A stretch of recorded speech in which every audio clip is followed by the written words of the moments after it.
Au nom du Père et du Fils et du Saint-Esprit, ainsi soit-il. Mes bien chers frères, je suis très heureux cette année parce que nous allons pouvoir célébrer la solennité tout à l'heure de Saint-Pierre et Saint-Paul, solennité qui est obligatoire en France. Toujours été, parce que autrefois, donc quand je dis toujours autrefois, c'était avant Napoléon Ier, la fête de Saint-Pierre et Saint-Paul est une fête d'obligation chômée en France. Elle faisait partie des 24 fêtes d'obligation chômée. Donc en souvenir de ce temps, et par dévotion au Saint-Siège, les évêques du XIXe siècle ont établi cette solennité obligatoire dans toute la France. Ce qui n'est pas le cas dans d'autres pays.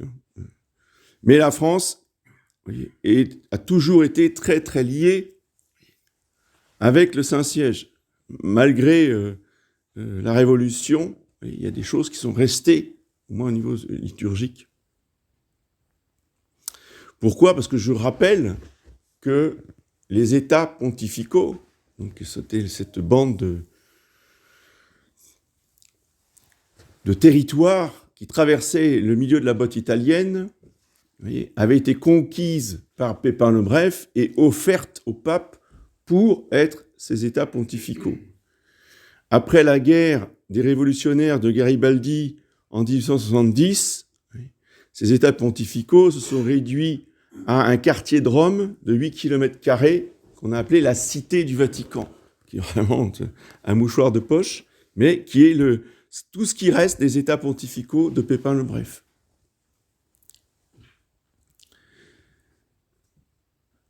Cette Cité du Vatican est un État, comme tous les autres États, où se trouve le siège de Pierre. C'est pour ça d'ailleurs que j'ai mis le drapeau de la Cité du Vatican derrière le Sacré-Cœur, puisque c'est le Sacré-Cœur qui nous rendra un pape. Ce n'est pas le drapeau du pape, attention, c'est le drapeau de la Cité du Vatican, c'est pas la même chose. Et la Cité du Vatican, c'est le siège de Pierre. Le siège de Pierre est d'institution divine. C'est pas les hommes qui ont fait ça. C'est pas les apôtres qui ont fait le siège de Pierre. C'est Jésus-Christ. Alors d'abord, le siège est allé à Antioche, et ensuite, il est allé à Rome. Ce Saint-Siège, c'est une personne morale. Donc, pour ceux qui n'ont pas fait de droit, vous voyez, une personne morale, c'est comme une association, comme une entreprise, comme un État. C'est une personne morale qui est responsable des actes qu'il pose, avec toutes les... C'est comme nous, on est responsable des actes que nous posons et nous pouvons en répondre devant un tribunal, d'accord ? Une personne morale, c'est la même chose, sauf que c'est pas une personne, c'est pas quelqu'un, c'est une institution. Cette institution, elle est divine. Ce drapeau, pourquoi est-ce qu'il nous est aussi cher à nous les Français ? Parce que on parle souvent, maintenant tout le monde exhibe des drapeaux. Il faut être tout d'un coup très fier du drapeau israélien, du drapeau palestinien, du drapeau ceci, du drapeau ceci. Et nous ? Alors des drapeaux révolutionnaires, encore, on voit fleurir dans certains regroupements, mais celui-là, personne ne le sort. On l'a oublié. Et pourtant, Dieu sait si on a eu des Français qui ont versé leur sang pour ce drapeau. Je rappelle que justement au moment de l'invasion des révolutionnaires en 1870, qui ont interrompu le Concile Vatican I,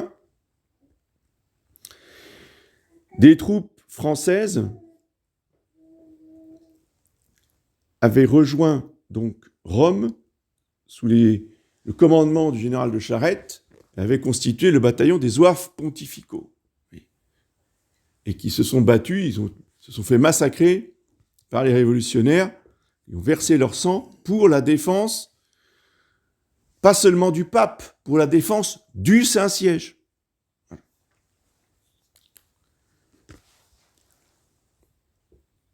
Et nous devons, nous, en tant que Bretons, être encore plus attachés à ce drapeau, parce que nous avons reçu la foi, non pas des évêques bretons,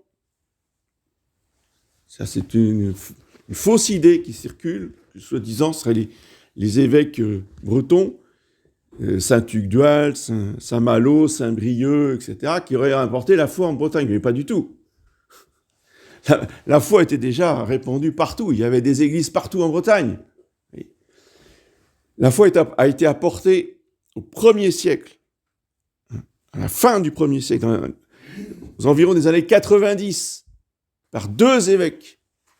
Un évêque qui s'est installé à Lannion, exactement au Yodet, première cathédrale en Bretagne, et donc cet évêque-là s'appelait Saint Drénalus, et un deuxième évêque qui est arrivé à Naoned, qui s'appelle aujourd'hui Nantes, qui s'appelait Saint-Clair.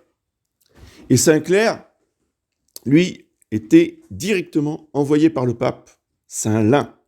Saint-Lin, c'est le successeur de Saint-Pierre. Et donc pour appuyer de toute l'autorité papale l'apostolat de Saint-Clair, eh bien, Saint-Lin lui a donné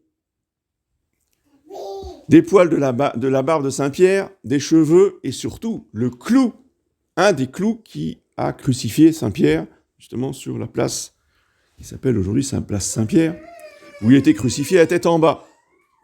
Et ce clou, il l'a apporté avec lui à Nantes et il l'a mis dans un reliquaire qu'il a exposé dans sa première cathédrale. Et pour ceux qui connaissent un peu Nantes, première cathédrale, je l'ai appris la semaine dernière, vous voyez ? Quoi, on apprend toujours à tout âge. Personne n'en parle à Nantes, hein, je veux dire. Hein. Personne n'en parle à Nantes. Hein. La première cathédrale de Saint-Clair, c'était Saint-Similien. C'est une paroisse maintenant, c'est une des paroisses de Nantes. Et Saint-Similien, c'était d'abord un palais d'un riche bourgeois, comme il y en avait, comme les premières églises de Rome. Hein. La première église à Rome, c'est un palais d'un sénateur qu'il a donné à Saint-Pierre, qui est devenu aujourd'hui Sainte-Cécile. Bon, c'est une des églises de Rome, mais là, au tout début, quand Saint-Pierre est arrivé, il n'y avait rien. Donc on l'a accueilli dans une maison privée, il a dit la messe dans une maison privée, et ensuite, c'est devenu une église et une paroisse. Eh bien, à Nantes, c'est la même chose. Et c'est comme ça que s'explique la présence du puits au fond de l'église Saint-Similien. Parce que c'était le puits de cette personne, de cette maison privée. Et quand Saint-Clair et quand plutôt Saint-Similien, qui est un des évêques de Nantes, a construit la nouvelle église qui est actuellement Saint-Similien, il a voulu garder le puits. Le puits n'a jamais été touché. Bref, ça c'est un détail. Ce clou a été conservé dans le diocèse jusqu'à la Révolution, où les révolutionnaires ont pris le reliquaire et ont tout jeté dans la Loire. Donc du coup, on n'a plus le clou de Saint-Pierre. Mais Saint-Clair, vous voyez, a évangélisé tout le sud de la Bretagne, depuis Nantes jusqu'au Cap-Sizun. Et Saint Drénalus, de Cap-Sizun jusqu'à Rennes. Voilà. Donc il n'y avait pas de diocèse à l'époque. Les diocèses, eux, ont été fondés effectivement par Saint-Malo, Saint-Brieuc, Saint-Corentin, et eux, ils ont fondé les diocèses. Ils ont structuré les diocèses bretons. Mais l'évangélisation par les évêques, c'est dès la fin du 1er siècle. D'accord, voilà. Et c'est directement, vous voyez, lié à Saint-Pierre et à Saint-Lin. Ceci étant dit, eh bien, notre devoir de fidélité à nos racines, à nos origines, à nos pères dans la foi que sont Saint Drénalus et Saint Clair, c'est d'être fidèle à la juste notion de ce que c'est qu'un pape. J'ai déjà fait pas mal d'homélies sur le sujet, donc je vais juste insister ce matin sur un aspect fondamental tiré de cette parole de notre Seigneur à Saint Pierre. Quand tu seras converti, confirme tes frères. Quand tu seras converti, confirme tes frères. Avant, tu ne peux pas confirmer tes frères. Parce que tu vas me renier. Et comment Saint Pierre pouvait-il renier Jésus-Christ si Saint Pierre était le pape? Oui. Alors, c'est l'argument aujourd'hui de la plupart des fraternités, instituts et autres congrégations religieuses reconnues par le Vatican, de dire « Ah, mais le pape, ben oui, il peut renier Jésus-Christ, donc le pape, il peut dire des hérésies, le pape, il peut se tromper, et il peut nous donner de faux modèles. » Donc il faut toujours revenir aux fondamentaux et revenir à ce qu'a dit notre Seigneur. Quand notre Seigneur choisit Saint Pierre comme chef des apôtres, il ne le fait pas pape. Pourquoi ? Parce qu'il utilise des verbes au futur et non pas au présent. Sur cette pierre, je bâtirai mon église. Il ne dit pas je bâtis mon église. Je la bâtirai quand tu seras converti. Je te donnerai les clés du royaume. Il ne dit pas que il ne les a pas données. Il dit je te donnerai quand tu seras converti. D'accord ? Donc, il a renié, il a été pardonné, et il a fallu qu'il répare. Pierre, m'aimes-tu ? Oui, Seigneur, je vous aime. Normal, enfin, c'est une question, bon, il n'y a pas de problème. Il répond. Deuxième fois, Pierre, m'aimes-tu ? Qu'est-ce qui lui arrive là ? Il est sourd, il devient sourd. Pourtant, il est ressuscité. Hein ? Mais si, Seigneur, si, je vous assure, je vous aime. Et une troisième fois, Pierre, m'aimes-tu ? Là, Pierre se liquéfie, parce que là, il a compris. Pourquoi 3 fois ? Parce que 3 reniements. Et une fois qu'il a proclamé son amour du Seigneur Jésus 3 fois, alors là, paix mes agneaux, paix mes brebis. C'est de l'impératif présent. C'est maintenant, tu as le pouvoir. Et quand je te donne le pouvoir, c'est pas pour que tu enseignes l'hérésie aux hommes. Quand tu as le pouvoir, si je te donne les clés, c'est que tu vas confirmer tes frères dans la foi. C'est qui les frères de Pierre ? C'est Monsieur Tout-le-Monde ? Non. Les frères de Pierre sont les évêques. Ils sont tous évêques. Et c'est Saint Pierre, il doit confirmer les évêques dans la foi. Et les évêques, ils doivent prêcher au peuple. C'est pour ça qu'ils sont pontifes, les évêques. Ils font le pont. Le pont, qu'est-ce que c'est qu'un pont ? Ça relie un point A avec un point B. Ça fait un pont.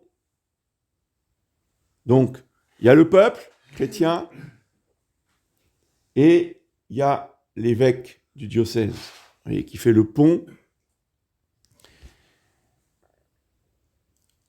Et ensuite, il y a l'évêque qui fait le pont avec le pape. Et le pape, lui, c'est pas un pont. Et non, on n'appelle pas le pontife. Un pontife, c'est un évêque. Le pape, c'est pas un pontife. Le pape, c'est le souverain pontife. C'est-à-dire que lui, il relie pas les évêques, il se relie pas avec le peuple, ou il se relie pas uniquement avec les évêques. Le pape, le souverain pontife, il fait le pont entre Jésus-Christ et les évêques. Dans une guerre, l'armée qui envahit un pays a un objectif prioritaire. La première chose qu'il fait, c'est qu'il bombarde les ponts. Il détruit les ponts. Alors, soit il les bombarde, soit il les mine. Mais de toute façon, il casse les ponts. Comme ça, le pays est paralysé. C'est exactement ce qu'a fait le démon. Il a cassé les pontifes, il a cassé le souverain pontife. C'est le grand malheur Mais il faut en souffrir de ce malheur. Il ne faut pas s'en satisfaire. Et demander à Saint-Pierre, justement, de nous envoyer un pape pour que nous puissions être confirmés dans notre foi. Qu'est-ce que ça veut dire que Saint-Pierre et que ses successeurs confirment dans la foi? C'est-à-dire, concrètement, si vous voulez, quand on veut savoir ce que nous devons croire, qu'est-ce que je dois croire, qu'est-ce que je ne dois pas croire, eh bien, on s'en réfère toujours au pape. Alors d'abord, on suit la voie hiérarchique, hein, on va voir l'évêque du diocèse. Ah oui, mais j'aime pas l'évêque du diocèse, je m'entends pas bien avec lui. Non, je préfère l'évêque Monseigneur Untel qui est auxiliaire, qui est dans un bureau. Non. Oui, ça fonctionne pas comme ça. Ça n'a jamais fonctionné comme ça. On se fiche éperdument. C'est pas mon ami, hein, d'accord. Non, c'est le chef du diocèse, c'est lui qui doit régler les choses. Donc c'est à lui qu'on va se référer. Et puis, s'il y a des soucis, parce que c'est arrivé régulièrement dans l'Église qu'il y a des soucis avec l'évêque du diocèse, mais dans ces cas-là, on va trouver le pape. Mais là, le pape, si vous voulez, c'est définitif. Quand Rome, Saint Augustin nous dit, quand Rome a parlé, la cause, elle est finie, elle est entendue, il n'y a pas de discussion. Pourquoi ? Parce qu'on peut éventuellement discuter la parole de l'évêque, on ne peut jamais discuter la parole du pape. Quand le pape tranche, qu'est-ce que je dois croire ? Ceci, terminé, plus de discussion. Voilà, c'est ça que ça veut dire. Le pape, c'est la règle de la foi. D'accord ? C'est lui qui me dit ce que je dois croire. C'est pas à Monseigneur Untel d'aller dire au pape, non, là, c'est pas conforme à la tradition, là. Ce que vous dites, c'est faux. Là, par contre, ce que vous dites, c'est vrai, c'est bien, c'est très Saint-Père, là, on est d'accord avec vous, mais là, dans cette partie de l'enseignement, non, on ne peut pas dire ça. Ça, ce n'est pas du tout catholique. Ceux qui raisonnent comme ça sont hérétiques. D'accord ? Ils n'ont plus la foi dans l'Église. Ils ne croient plus dans l'Évangile. C'est ça le problème. Ils se disent traditionalistes, mais en fait, ils ne croient pas dans l'Évangile. Parce que dans l'Évangile, c'est bien marqué que notre foi, elle doit se calquer, elle doit être dirigée, jugée, confirmée par Saint Pierre et ses successeurs. Pas l'inverse. Voilà. Donc, dans notre situation terrible d'absence de pontife, eh bien, il nous faut d'abord avoir une juste notion de ce que c'est qu'un évêque, de ce que c'est qu'un pape. Oui. Tant que nous aurons des idées gallicanes, il ne se passera jamais rien. Jésus-Christ ne nous enverra jamais rien. Pour qu'il nous envoie un pape, il faut que nous ayons une juste notion de ce que c'est qu'un pape. D'où l'importance d'étudier, de lire les livres qui nous expliquent vraiment ce que c'est qu'un pape catholique. Vous avez les livres de Monseigneur de Lassus, vous avez le livre 60 ans de religion conciliaire, vous avez un certain nombre de choses qu'il faut lire pour se mettre à jour, pour rectifier nos idées fausses. Mais oui, mais tout le monde pense comme ça. Oui, je sais, tout le monde pense comme ça. Mais tout le monde pense faux. Je suis désolé.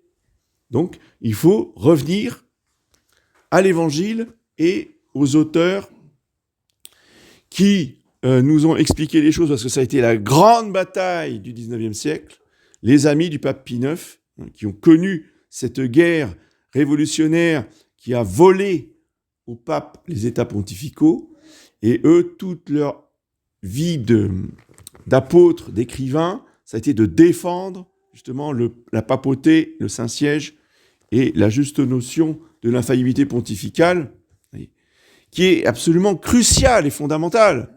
Si le démon et l'enfer a suscité cette armée de Garibaldi pour interrompre le concile de l'infaillibilité pontificale, c'est que précisément ce dogme devait être absolument abattu, détruit dans l'esprit des gens.